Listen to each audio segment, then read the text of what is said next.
one day, this nation will rise up and live out the true meaning of its creed. We hold these truths to be self-evident, that all men are created equal. As a result of the kind of constitution that we have, it was wrong, just out of pure logic, for black people to be discriminated against solely on the basis of color. The 1964 and 65 Civil Rights Act was clearly something that needed to be done in order to hold up the whole notion of justice in our country.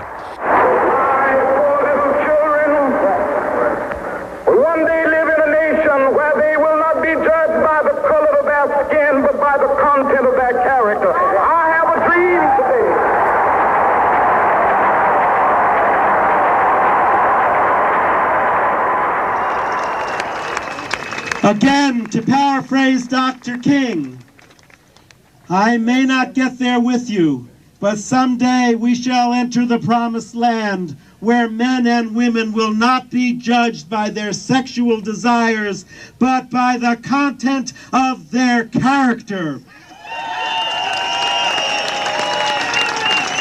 Many failed to notice Mr. Kramer's substitution of the word sexual behavior for skin color, as he misquoted the Reverend Dr. Martin Luther King Jr. on the steps of the U.S. Capitol. Thus began the 1993 March on Washington for lesbian, gay, bisexual, and transgender equal rights. The 1993 March on Washington for lesbian, gay, and bisexual equal rights and liberation comes 30 years after the 63 March that Dr. King immortalized with his I Have a Dream speech.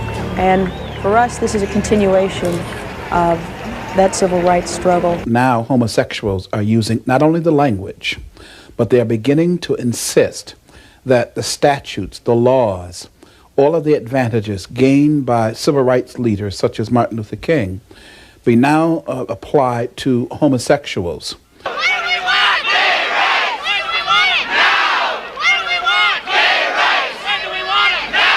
We are an emerging, sort of the emerging latest great civil rights movement of the 90s. Gay rights now! Gay rights now! Currently, there is a movement in this country that threatens to undermine and belittle the entire civil rights effort of the 1960s. Homosexuals have equal rights under the First Amendment, the 14th Amendment, and the state constitution of every state in which they reside. But the issue here today is special rights. It's special category of protection. They want to be elevated from a behavior-based lifestyle to a true minority status that would give them special rights. Once we get our rights, we want to have fun. It's an effort by homosexuals and lesbians to promote their lifestyle. They don't want equal treatment. They want to be able to push their ideas, to get acceptance of their lifestyle, and then to get special benefits as a result of it. This Civil Rights Act amendment would completely neutralize the Civil Rights Act of 1964. What it will do is that it will say that anyone with any type of sexual preference, which would include everyone, would be protected under this law. So therefore, there would be no protection for minorities specifically. Our community is at the verge of the bursting point. People are dying and they are prepared to do anything. Very many people have nothing to lose. And if the government does not respond in a positive way, I predict that you're going to see massive disruption in this society.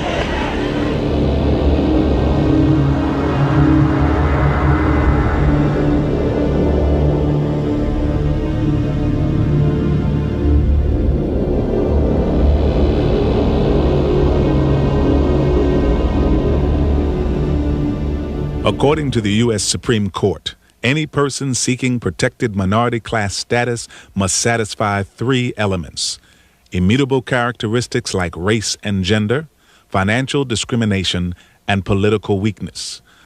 The group must be clearly identified by unchangeable physical characteristics such as skin color or gender that defines them as an insular and discrete group. As a white male, I have no rights whatsoever other than what is shared with everybody else. We have granted certain rights to take care of past discrimination, invidious discrimination based on such things as race or on gender. But it seems to me that, again, these are benign characteristics having nothing to do with behavior. Minorities have come in and said, we resent the homosexual community comparing the skin color to that kind of lifestyle. The skin color is not something we could control, but homosexuality is a preference. It is something that can be dealt with, can be controlled. Homosexuality is a lifestyle, and the Hispanic community is an ethnic group. The Hispanic community does not want to be compared with homosexuals. Government has no business putting its stamp of approval on a behavior-based group, let alone elevated to full minority status. The high-handed attempt on the part of gay and lesbian movements to hijack the 1964 Civil Rights Act in order to try to give national credence to their moral lifestyle is an offense to Black America. There are few people willing to stand up and rebut this whole notion that there is any kind of comparison to the sexuality of homosexuals and the skin tone of black people. It is a horrendous lie. Black people are not born choosing to be black. But homosexuals, on the other hand, despite what all of them seem to want to indicate to us, choose their homosexual lifestyles. The group must have suffered a history of discrimination resulting in the lack of ability to earn an average mean income, obtain an adequate education, or enjoy cultural opportunities. Compare these results of a nationwide survey reported in the Wall Street Journal between homosexuals and African Americans regarding average household incomes, percentage of college graduates, percentage of those holding professional managerial positions, percentage of those who have taken overseas vacations. Have either African Americans or homosexuals ever been denied the right to vote? Ever faced legal segregation? Ever denied access by law to public drinking fountains and restrooms? Ever denied by law access to businesses and restaurants? Their high income, their education, their current status in society compared to the mean or the median income in minority families today, I mean, it's just, there's no comparison. So for them to want protection under this law and to try to further beat down the minorities and further lessen their chances of equal protection and equal chances at jobs, I just think is ludicrous. If you look across America, homosexuals are not in conclaves as homeless people under bridges and in food lines waiting for things. These are high-income people who want to push their agenda. I think that it really flaunts and makes a mockery of other legitimate civil rights that people have worked for years. And to give this kind of recognition is going to undermine all kinds of laws that are already on the books, and it's going to hurt a lot of people that deserve these protections. The group must demonstrate that they are politically powerless. In the 1992 elections, the homosexual community claimed to have donated $3.4 million to Clinton's campaign and supplied many other campaigns with volunteers and contributions, making them one of the most financially powerful political forces today. Their political power was further evidenced by the appointment of militant lesbian activist Roberta Achtenberg as the nation's top fair housing official. The homosexual lobbyists, the homosexual groups in this country are well-funded, well-connected to powerful politicians. Well, we're a powerful voting force now. I think that we have a pretty solid role in the Democratic Party. We have friends in Congress. We have more support on Congress than non-supporters. There are many people that come out repeatedly in the D.C. city government. All of the city council members have come out repeatedly in favor of gay rights. Homosexuality is defined as a behavior by the act of sex with members of the same sex. It does not qualify for minority status classification because behavior or conduct is irrelevant. As recently as 1986, the U.S. Supreme Court Chief Justice Burger ruled in Bowers v. Hartwick that, in constitutional terms, there is no such thing as a fundamental right to commit homosexual sodomy. Elevated civil rights status should not be granted to homosexuals any more than it's granted to any other group in our society where there has been no real reason for granting that status, and particularly in an area where a large percentage of the population regards such conduct to be immoral.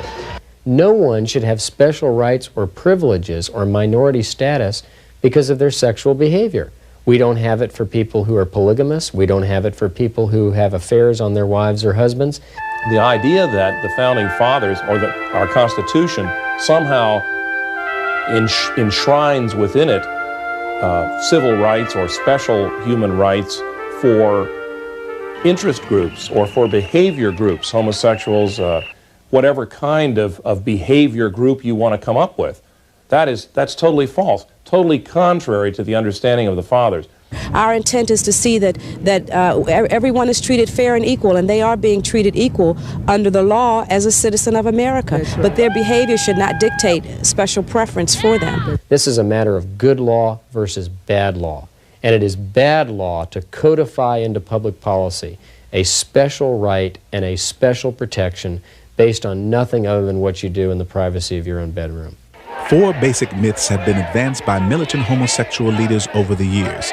These myths have become the foundation on which the gay political platform has been built. The already mentioned myth that homosexuality meets the qualifications of a minority, that 10% of the population is homosexual, that homosexuality is genetic, hormonal, or biological, and as a result, homosexuals cannot change and become heterosexual. The 10% figure taken from Alfred Kinsey's infamous sex study included prisoners, sex offenders, and child molesters as participants. Dr. Paul Gebhardt, a partner in the Kinsey study, has admitted that the 10% figure was incorrect. All recent national studies place the homosexual population at around 1%. Confronted with these facts, gay leaders are only now admitting that the inflated percentage was used for political purposes. The thing about the 1 in 10, I think people probably always did know that it was inflated, but it was a nice number that you could point to, that you could say 1 in 10, and it's a really good way to get people to visualize that we're here. There are people who believe that they are born homosexual. They have been taught that, and having been taught that, they accept that. And of course, if that's true, then there's no way that change could ever take place. But that's simply not true. Scientific studies have shown that genes are not the problem. Now, some people will say, well, they're born this way.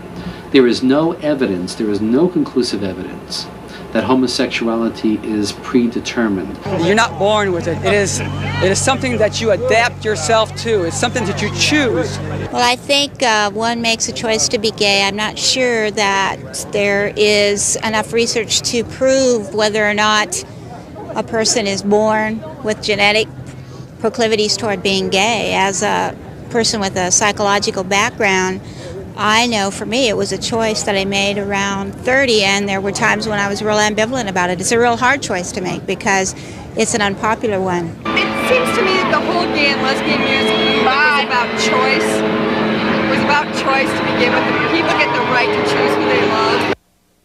Can someone who has had a homosexual struggle see a change in his life leading to complete heterosexuality? The answer is yes. What I do is something called reparative therapy. It's not only possible to diminish the behavior, but it's possible to diminish the intensity of the homosexual attraction and to increase heterosexual feelings.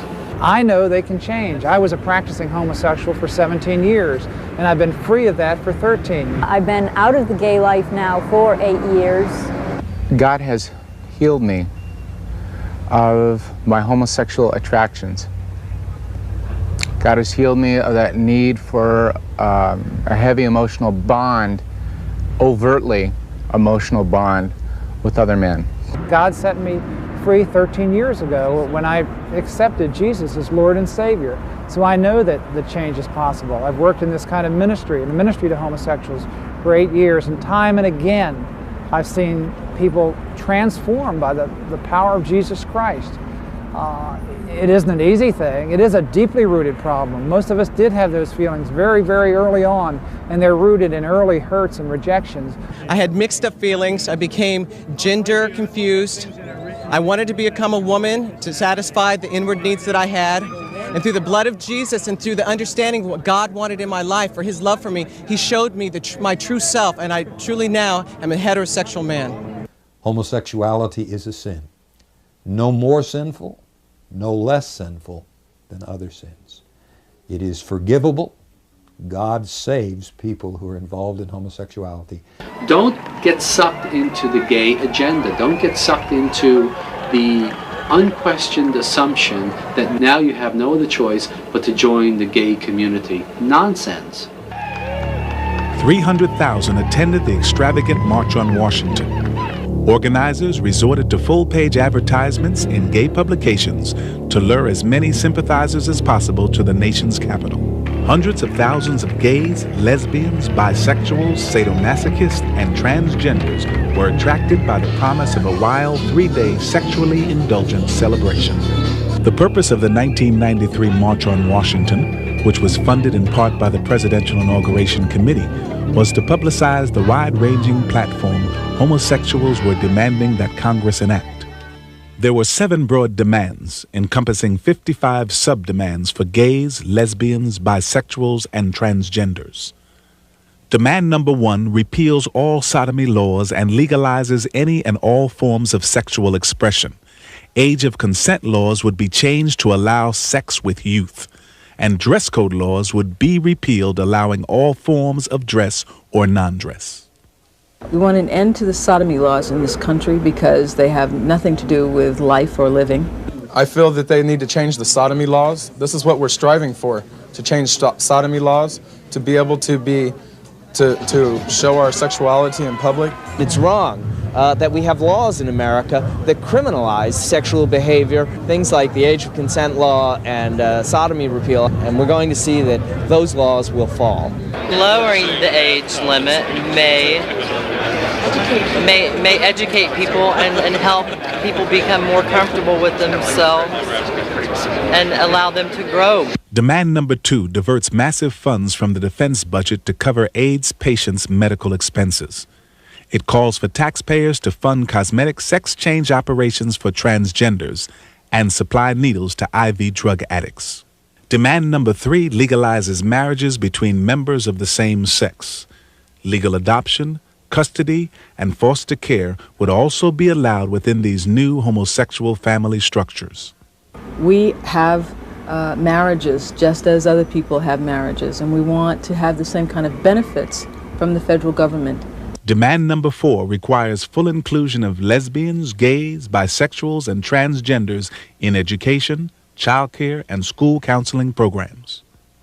Demand number 5 requires that contraceptives and unrestricted abortion services be made available to all people, regardless of age. Demand number 6 provides taxpayer funding for artificial insemination of lesbians and bisexuals and forbids religious-based concerns about homosexuality from being expressed. Demand number 7 requires organizations such as the Boy Scouts of America to accept homosexual scoutmasters. When you talk about the strides that have been made in the gay and lesbian community, I mean, it's good news and bad news. I mean, what's ironic is that this terrible, awful disease, which has taken so many of our friends and lovers away from us, has been the same thing that has gelled us together as a community. And I think it's ironic because it's really because of this disease that we've all gathered much more political strength. We've had over 100 co-sponsors of the federal lesbian and gay civil rights bill the last session of Congress, so we have a lot of people that I think we can consider our friends. Kennedy is one of the main forefront people as far as pushing that bill through. We have certainly increased the number of our friends in Congress. We've got more energy, more resources, more people with a much higher level of optimism. We've got to keep moving people into office on every level. We cannot step back for a minute. We've got to keep our constituents not for a minute believing that now is the time to lay back. Now is not the time to lay back. We got to move our agenda while we've got a window of opportunity. We've had some big legislative successes over the last few years, including the passage of the Hate Crime Statistics Act and the Americans with Disabilities Act. And we believe it's time to pass a federal lesbian and gay civil rights bill. We all know we're going to see an executive order, see a civil rights bill in the very near future. We're here to demonstrate that the queer community in the United States is united, and we're going to do everything that we can in order to make sure that we get the legislative power that we deserve. The government does not respond. We are going to make the government respond. If they keep with us, then maybe we're going to have to start throwing bombs to make them stop. We're young, we're queer, we're gonna rule the world. We're young, we're queer, we're gonna rule the world. These guys are on the move. They're not only staying with the military and the Supreme Court and the House and the Senate, but they're coming into the states, and they're trying to put in laws at the city level, at the community level, at the county level, at the state level. And make no mistake about it, we will not stop until we have achieved our freedom, our justice, and our pursuit of happiness.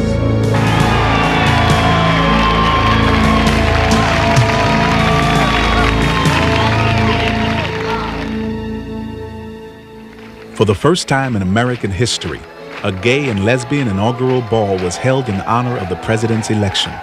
Throughout the program, Bill Clinton, via videotape, thanked the gay community for its support and financial contribution. In return, the gay community cheered Bill Clinton as the president they put into office. I just want to thank the gay and lesbian community for their courage and their commitment.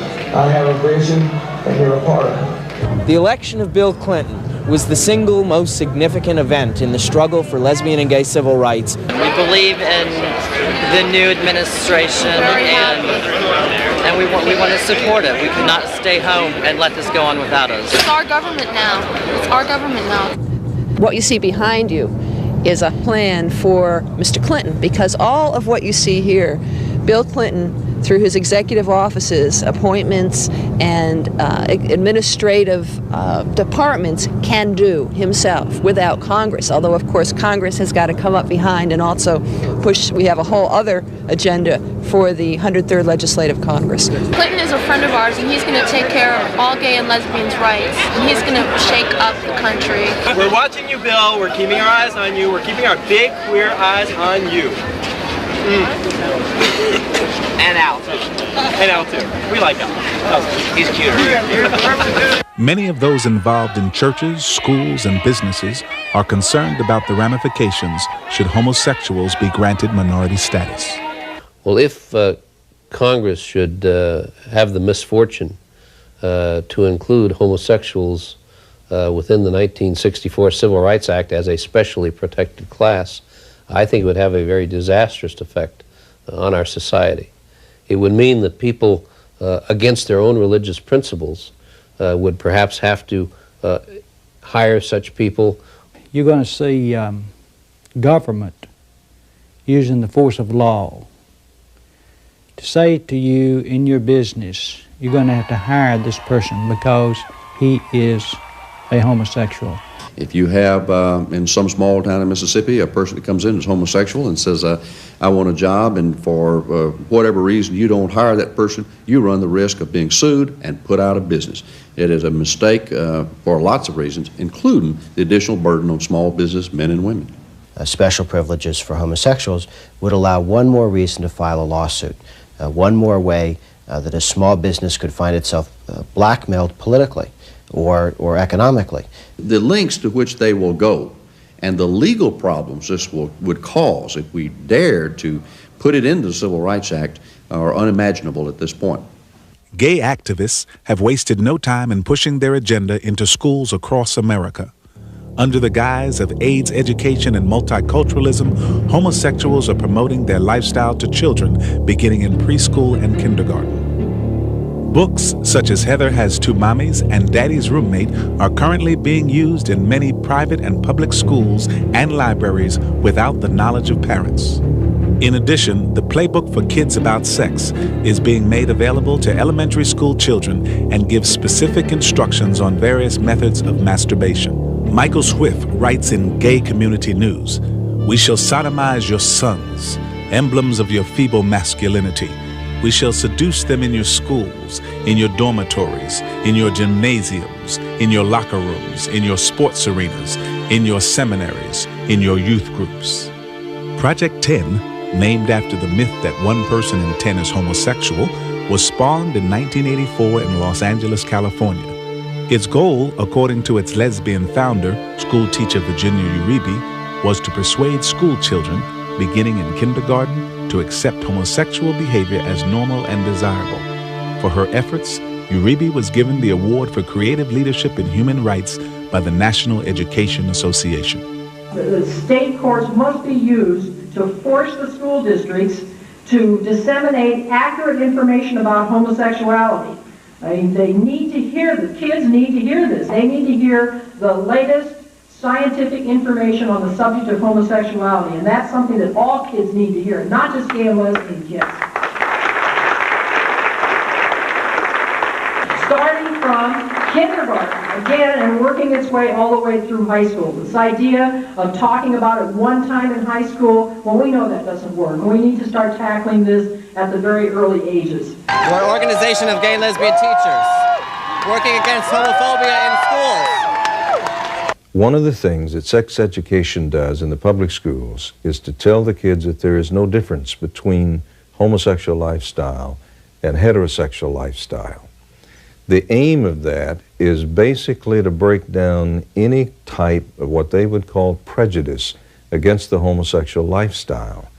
So basically what Americans have to understand is that the agenda of the homosexuals is aimed at the children. The young boys are so vulnerable to this because there's a period of time in their life, you know, when they like boys. I mean, they don't like girls. They want to stay with boys.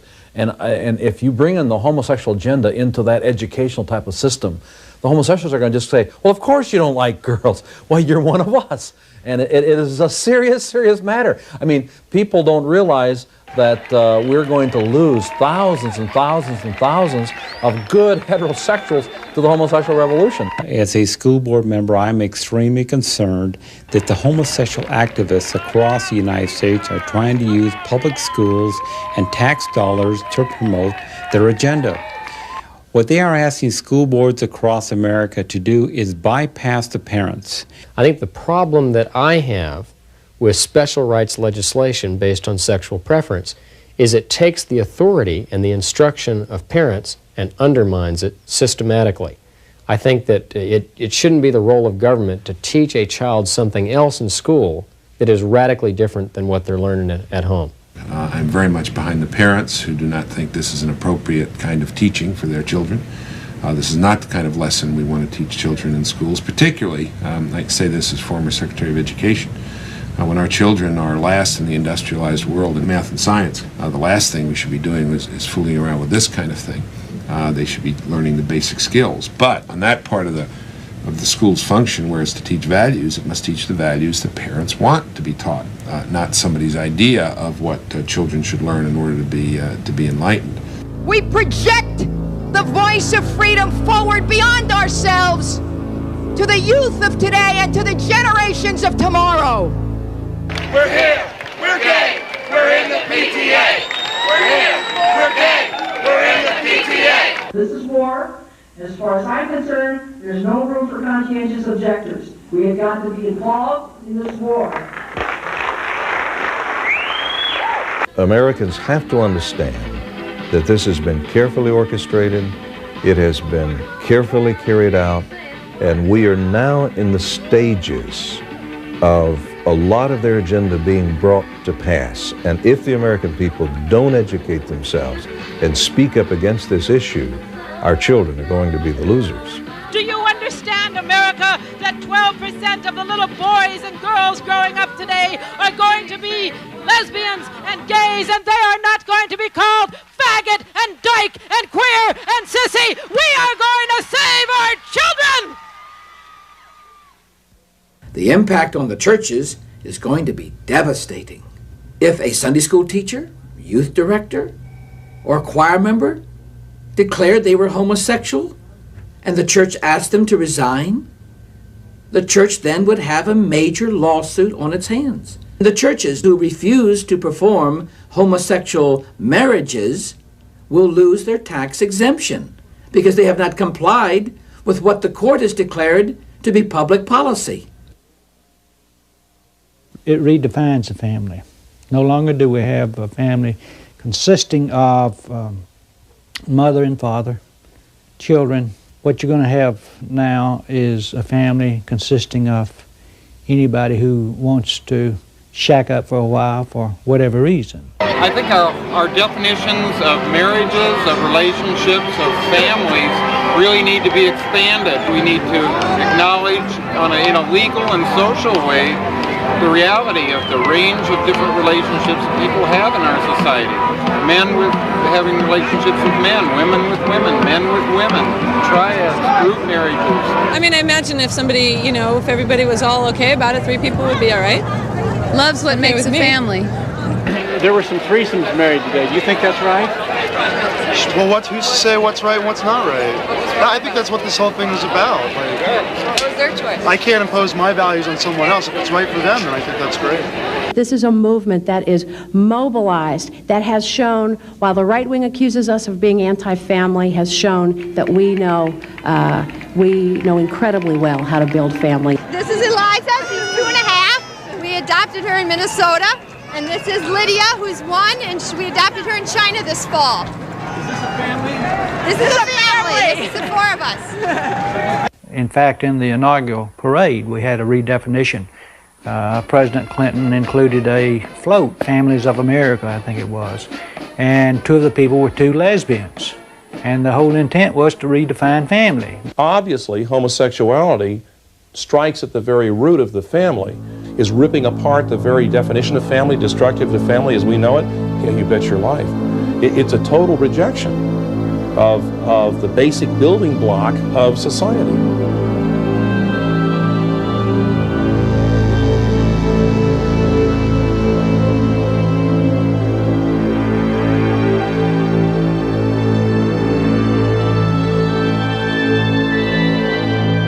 Due to the media's support of the homosexual agenda, the average American has been kept from learning about the dark realities entrenched in the homosexual lifestyle. While not all homosexuals are involved in these excesses, freedom to practice all extremes without restraints are firmly incorporated into the gay political platform. To most people, when they think about homosexuals, as pictured in most of the media, it's 2 guys, 2 young guys, 2 middle-aged guys, who simply have very deep affection for each other. They want to be partners through life, help each other financially, and so on. The national media does not tell us anything about the abhorrent lifestyle of these people. Homosexuality tends to be very compulsive, whether it's at an emotional level, or emotional and sexual, or just plain sexual level. It's very compulsive, very controlling. So, like I said, it could range anywhere from mutual masturbation all the way up to defecating on one another. The ingestion of feces, that he engages in such things as anal intercourse, that he engages in such things that's known as fisting, in which one partner takes his fist and it's inserted in the anus of the other person. The ingestion of urine, urinating on one another, it's called golden showers. They do rimming, where they lick one another's rectums. These are things that people really don't realize are going on, and it's all part of the behavior disorder that goes along with homosexuality. When I first moved to the city, I was very naive about this, but after a couple of years, after I had seen these things happen in bathhouses and stuff, it just gave me the creeps. After a while, I knew this was abnormal. 23-year-old men with colostomy bags. Everybody in San Francisco that I knew was getting into this S&M. It was like a spiral funnel. I mean, everybody was gravitating towards this intense sex. We call it playing on the edge. And so a lot of people that doesn't appeal to, but that could be a cutting for scarification. It can be breath control, where you actually, you have a person's life in your hands. Heavy whipping scenes leave permanent scars. So, and that is a very normal, extreme end of SM. We use rope, we use chains, we use whips, just like the people sort of make jokes about, but we use them in ways that bring people closer together rather than move people further apart. I am into heavy play with whips, props. I like electricity. Anything that you can find in a hardware store, we know how to play with real well. These men that have anonymous so-called sex with hundreds and hundreds of different partners, spreading disease from one to the other, traveling across the country. We have not just a moral breakdown, but we've got a very decided health hazard. I've had so many sexual partners that they're without number. At one point, I know that one night I had at least 50 different partners in one night. I was more normal as opposed to an exception to the rule. According to the British Journal of Sexual Medicine, homosexuals are 18 times more likely than heterosexuals to have sex with an underage person. In Riverside, California, outraged parents are concerned about the well-being of their children here at this public park where homosexuals openly practice sex acts in broad daylight. The average is between 100 and 150 men a day that walk down this bike path one at a time, wearing different clothing according to their sexual perversion, and they take the dirt paths off into the brush, they meet one another, and they do their sexual perversions right there in the open. They're in there for an average of 15 to 20 minutes, then they come out one at a time, walk into the park with the children. I've seen them talking with the children. I've seen them approach children. If it was a heterosexual problem, it would be taken care of and it wouldn't be permitted. However, because these are homosexuals and so many rights and privileges and ordinances, city ordinances, have been provided that protect them, all of the agencies are afraid and fearful to take any action against them. If you give homosexuals special rights in America, first of all, you've opened Pandora's box to every deviant behavior group logically being able to line up and bang on the same door and insist on special rights for themselves. You have totally destroyed, really, a realistic understanding of human rights. Homosexuals today should not be discriminated against in ordinary conduct and generally are not. They're entitled to the same constitutional rights of free speech. If anything, they have used free speech to the point where their conduct is probably offensive to most people. The church, the state, hormones will decide my fate.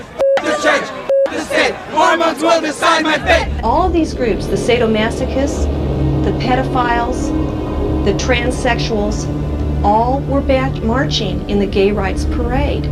The gay agenda is to have sex in any way you please. We will not be able to live within this country as full human beings until we have the right to love whom we love, when we love, and where we love. And I have tremendous fears of the resulting society that will emerge if Americans, black and whites, do not stand up to this one push that's being made in our country today. The notion that we can be indifferent toward homosexuality or heterosexuality, that it's just a flip of the coin, is really a very backward notion. No society can survive, obviously, unless it comes full forward in favor of heterosexuality. And no society in its right mind would do anything but that. That doesn't mean one is one bashes homosexuals or is cruel or seeks to wreak vengeance on them. What it does mean is that one is very clear about what the preferred style of life is. The whole understanding of constitutional government in America is based on a biblical heritage. John Adams, our second president, said, "Our Constitution was designed only for a moral and religious people. It is wholly inadequate for the government of any other." James Madison, the chief architect of our Constitution, puts it like this: "We have staked the whole of our political institutions on the capacity of mankind to govern themselves according to the Ten Commandments of God." The problem today is we've lost our understanding of that because we really do not understand constitutionally what America was built on, because we've lost the understanding of the biblical basis for that Constitution. And that is really the core of the crisis. So until really there is a change in the hearts of the American people, the representatives of the American people, cannot be expected to change. It's totally naive and illogical of us to expect our representatives to force us to get moral. I don't know what you want to call it family values, moral values, but values are very important. I think that's what made America great. And this will be one further degradation of our great country. And we cannot allow it to happen. It's important that people in America rise up and express their indignation and make it clear they're not going to tolerate it. Because what is at stake is the future of our boys and girls, but also what is at stake is the future of America.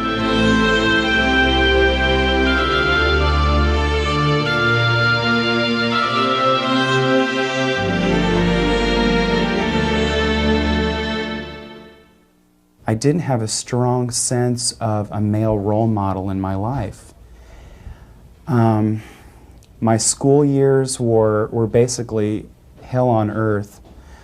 From the age of about 5 years old till a senior in high school, I can best describe my upbringing as being one of insecurity.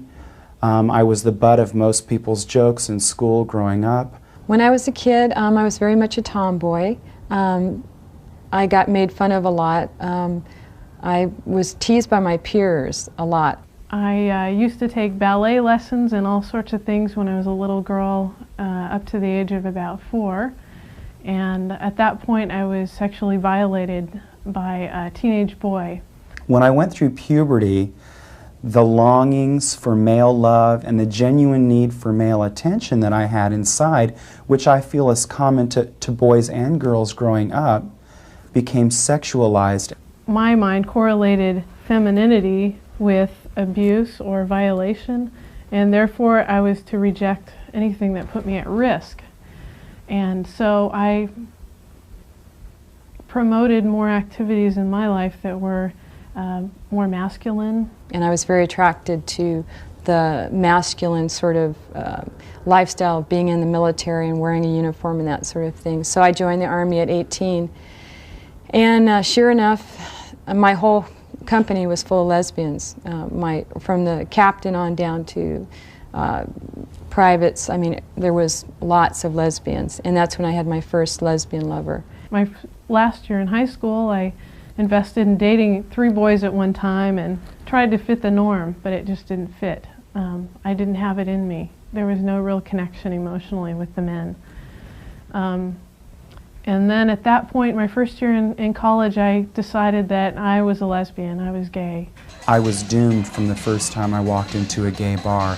There was such a magnetic pull, such a drive to go in there, I don't think I could have turned back even if I had wanted to.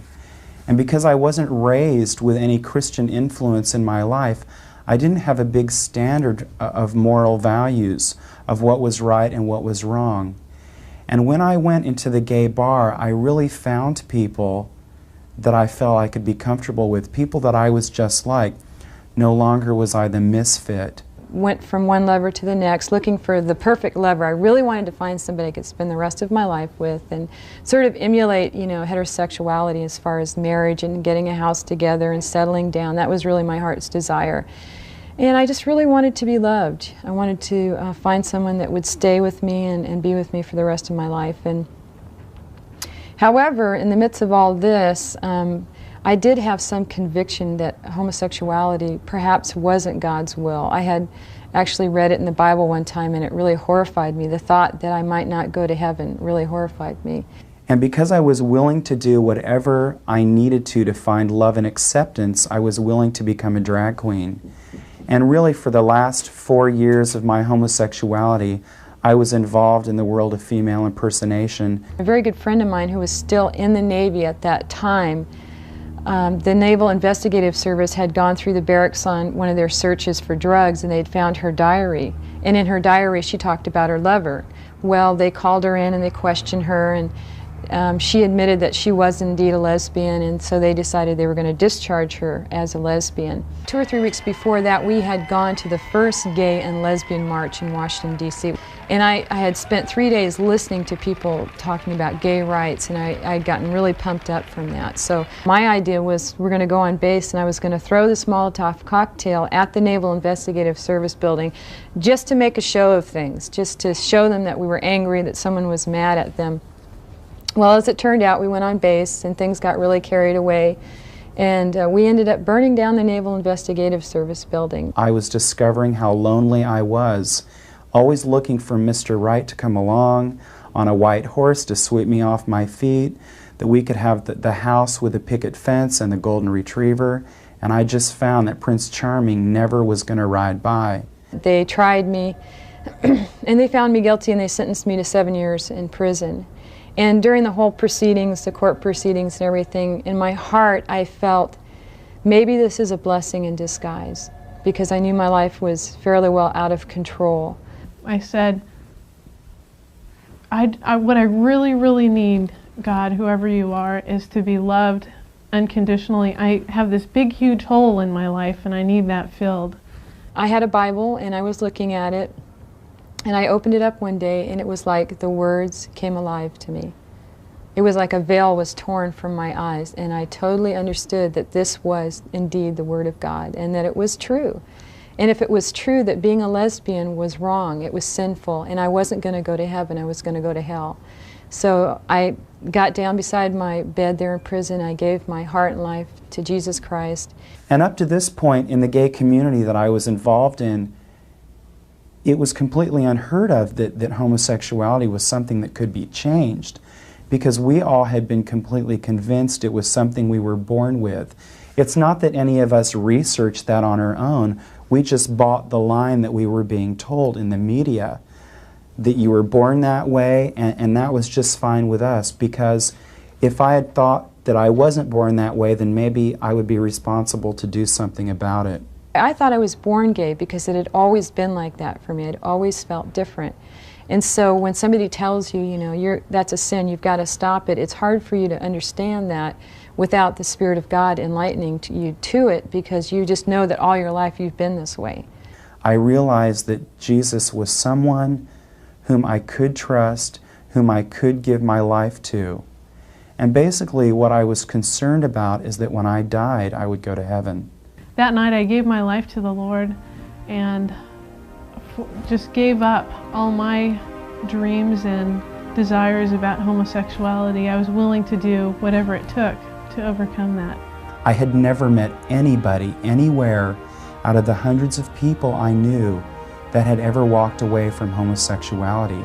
But I decided that I could trust God a lot more than I could trust what the media was telling me, what my gay psychologist was telling me, and God's truth was burned deep within my heart. So the Lord began to show me the root causes to the lesbian lifestyle for me, and that was about 7 years ago, and I've been in a process during that time of tackling those things, so to speak. Okay, Lord, I see that, I see that I felt this rejection, and letting the Lord into that area of my life, and He's brought the healing. So now I totally identify as a heterosexual. The lesbian identity really, about 2 years ago, really left me. I still have struggles, I still have temptations, but they're far less. Each year they get less and less. And I'm looking forward to perhaps getting married if that's in God's plan for me.